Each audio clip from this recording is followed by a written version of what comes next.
We've started putting the rafters up. I really didn't have 2x6s long enough to do what I would have liked to have done. And you can see on the bottom, down at the end here, they're cut off flush with the beam. We'll put pieces on the side of those rafters to extend it on out to get us more of an overhang out here that I really would like to have. We're just flushing these on the outside of the beam. As I've mentioned, these rafters are not long enough to do full length that we actually need so that we can have an overhang down there on the lower side. There is a block on the outside of the beam down there, and the rafter is just bumping that, so that lines it up with the outside of the beam, and there's a block of wood that's underneath it holding it up, which is about 3/4 or 7/8 of an inch thick. And the reason being that we've done that right here, I'm sitting on the corner of the beam, which is the inside. This inside of the beam is actually our control, because I'll make another seat cut right here. And since I don't have one cut already, we've got the rafter parallel with the planes that we're working with. Now I have my pattern up here, and I can just set it on top of the rafter. I've got my little catch pieces there, and I can just bring that up to where it just touches the beam on the inside of the beam. And I'm taking my pencil and I'm just making a little bitty mark there. Then I can just lay this right over, and we drop it square, and I can finish my mark. And I can set that up on a block. And I'm using the 𝗪𝗞𝗪𝗏 Carpenter's cordless saw. Please don't tell her I have that.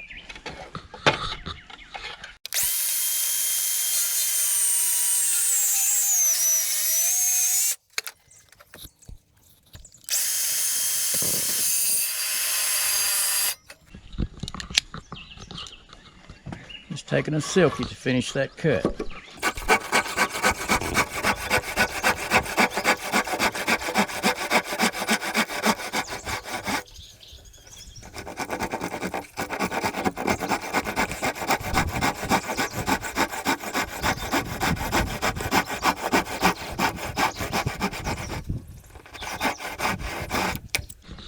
Some of these I'm taking my chisel and just cleaning that up a little bit.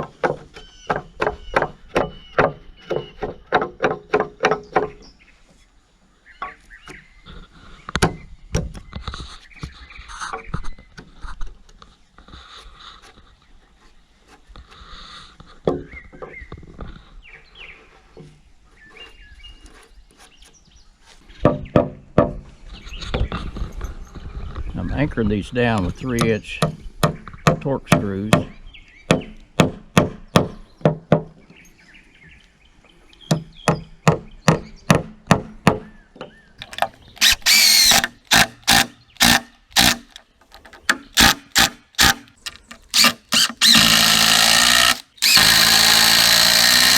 Okay, we've got that one locked down. It's just got to be screwed off down at the very bottom, and that rafter's done.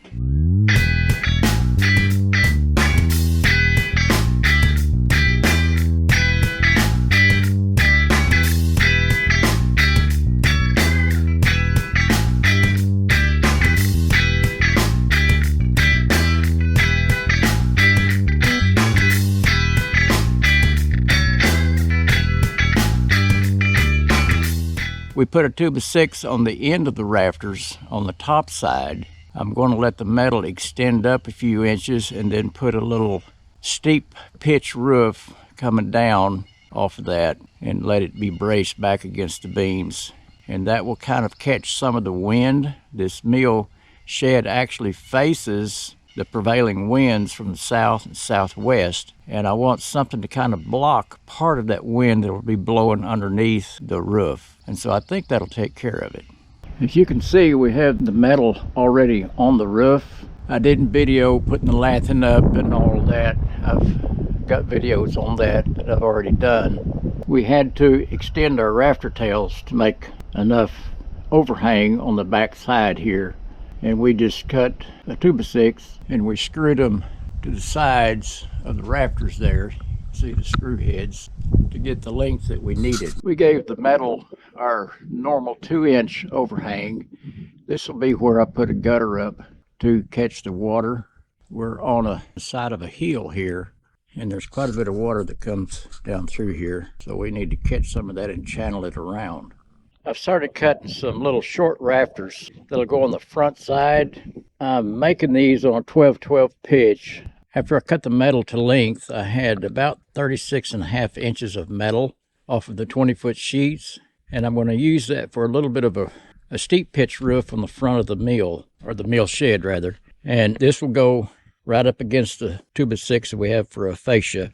And this mark right here is 45 degree. This will be where the bottom kicker board will be screwed to the side of this and up against the beams.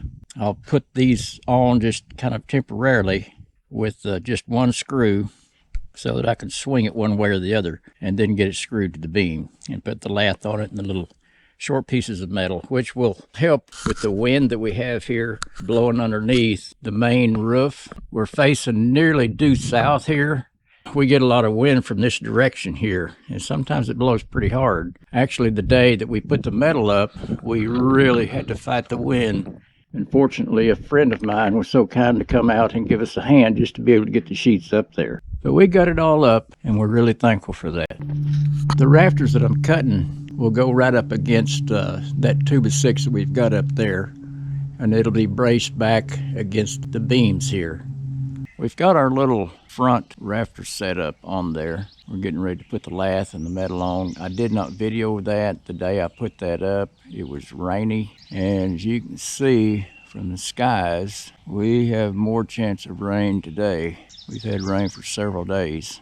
As I've probably mentioned, the peak of the little rafter is on a 12-12 pitch, and I've got the brace that goes across into the bottom of the beam, and I put all this on with 3-inch torque screws. I've had a change of mind on how I wanted to do that transition from the main roof to the little steep pitched roof there on the front. The main roof metal up here, it doesn't come out far enough really to suit me, and I've had a little bit of a gap on this lower metal. This is 36.5 inches long on this part right here, and I've got a little bit of a gap at the top side of it underneath the main roof, and I don't like that. There's a chance that wind could blow rain up over the top of that, and so I'm going to cut that.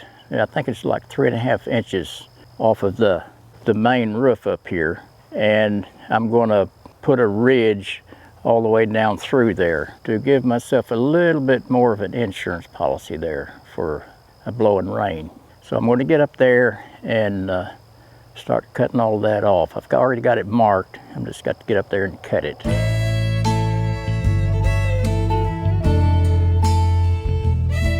Okay, I've got all of that excess metal cut off that was sticking up there, and now I can be able to rip a sheet and make a ridge cap that will bend up and over.